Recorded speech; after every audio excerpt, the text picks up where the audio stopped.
لیکن اگر مرید نہیں ہو تو شیطان تمہیں نہیں چھوڑنے والا، شیطان تمہیں گھیرے گا اور پٹکی مار دے گا۔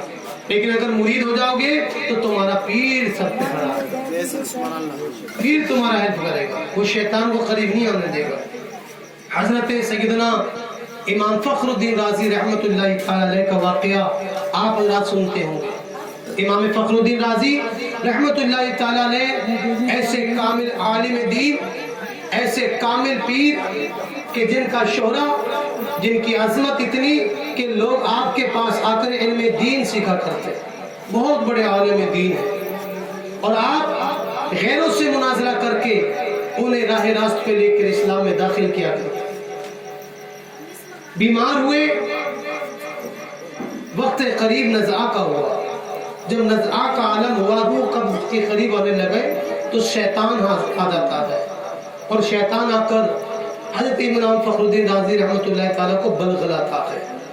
اور یہاں روک ایک مسئلہ بتا دوں، مرتے وقت ہر شخص کے پاس شیطان آتا ہے، ہر شخص کے پاس آتا ہے۔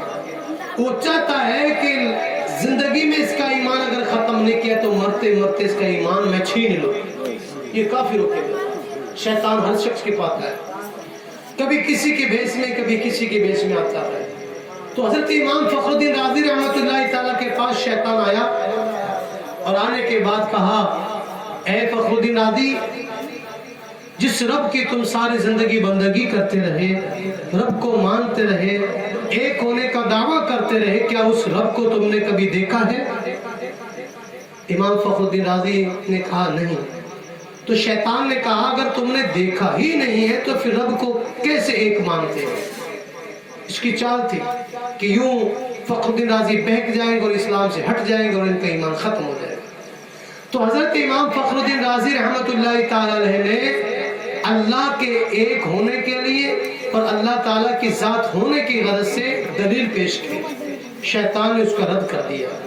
پھر آپ نے دوسری دلیل پیش کی، پھر رد کر دیا، پھر تیسری دلیل پیش کی، شیطان نے اس کا بھی کاٹ کر دیا، چوتھی دلیل پیش کی، پانچویں دلیل پیش کرتے ہیں، ساتویں دلیل پیش کرتے ہیں، آٹھویں دلیل پیش کرتے ہیں، 10ویں دلیل پیش کرتے ہیں۔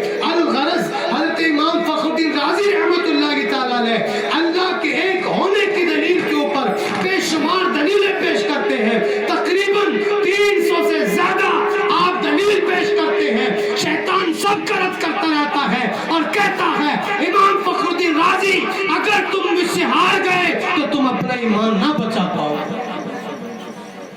جب امام فخر الدین رازی پھنسنے لگتے ہیں، اور جب کہتے ہیں انسان پھنستا ہے تو اپنا پیر یاد آتا ہے، تو اپنا پیر یاد آتا ہے۔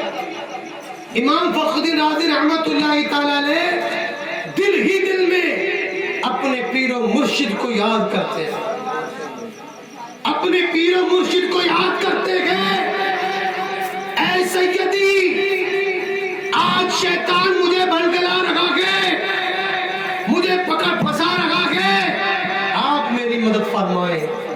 تو حضرت امام فخر الدین رازی کے پیر و مرشد کئی 100 کلومیٹر دور اپنی خانقاہ میں وضو کر رہے تھے، آواز پہنچتی ہے، فوراً جلال میں کھڑے ہوتے ہیں، پانی سے وضو کر رہے، اسی پانی کو ہاتھ میں لیا اور پھینکتے ہوئے کہا، اے فخر الدین، تم شیطان سے کیوں نہیں کہہ دیتے کہ میں اللہ کو بنا کسی دلیل کے، بنا کسی ثبوت کے ایک جانتا ہوں۔ سارا مسئلہ ہی حل ہو گیا۔ امام فخر الدین رازی نے یہی جواب شیطان کو دے دیا۔ جب شیطان نے جواب سنا تو کہا، اے فخر الدین رازی، تمہارے پیر نے تمہیں بچا لیا، اگر آج تمہارا پیر نہ ہوتا تو تم جیسے نہ جانے کتنوں کا میں نے ایمان چھین لیا، اس لیے کہ میں بھی فرشتوں کا استاد رہ چکا ہوں، میرے پاس بھی بہت علم ہے۔ حضرات گرامی، پتہ چلا کہ پیر کا ہونا بہت ضروری ہے۔